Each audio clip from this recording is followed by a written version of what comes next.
paghihigpit sa pagdaan ng mga e-bike at e-trike sa mga pangunahing kalsada, humihirit ang ilang grupo ng mas malinaw na guidelines, lalo't apektado rin ang mga namamasada gamit ang mga sasakyang ito.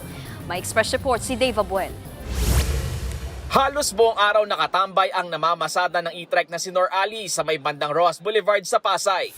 Ipinagbabawal at tinitikitan na kasi ng Land Transportation Office ang pagdaan ng mga e-trike at e-bike sa mga pangunahing kalsada, kabilang na ang Roas Boulevard, EDSA, C5 Road at Quirino Avenue. Papalawigin pa yan sa Commonwealth at Quezon Avenue sa Quezon City, pati na rin sa Marcos at Sumulong Highway sa Rizal at Marikina. Bawas tuloy ngayon ang kita ni Nor. Problemado siya kung paanong mababayaran ng e-trike na hinuhulugan pa niya. Dati kasi kumikita kami ng minsan 700, minsan din pag magandang biyahe, nakakita na 1,000. Ngayon, hindi ka paabot ng 500 eh. Ayon sa mga enforcer ng LTO, 37 ang nasita nilang sa Quirino Avenue, pero hindi muna sila tinikitan. Hindi gaya sa Roas Boulevard na may 4 na nasampulan. Isa dyan ang driver ng e-trike na ito na magdi-deliver lang sana ng mga panindang jersey sa Baclaran kaya dumaan sa Roas Boulevard. Hindi na po. Wala na, hindi ko na rin po dadalhin to.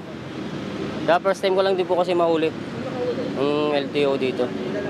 Nauna nang sinabi ng LTO ang hakbang na ito ay para sa kaligtasan ng mga motorista at mga commuter. Ang mga highway raw ay para lamang sa mga mas mabibilis na sasakyan. Pabor naman daw sa e-trike ban ang grupong Electric Vehicles Association of the Philippines. Pero humihiling sila ng mas maayos na guidelines sa implementation.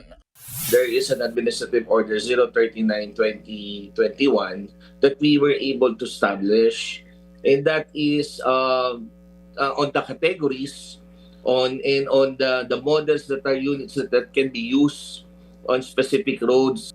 Sinuspend po nila yung EO na yan eh. They have to make a review daw kasi meron daw mga implicators or meron mga kailangan i-review. Dagdag pa ng grupo, handa naman silang tumulong sa gobyerno sa pagsasaayos ng guidelines na akma sa Electric Vehicle Industry Development Act o EVIDA Law. Nagbabalita mula sa Frontline, Dave Abuel, News 5. Mga kapatid, Nikki de Guzman po. Para sa pasada ng mga rumaratsyadang balita, mag-follow at mag-subscribe na sa social media pages ng News 5.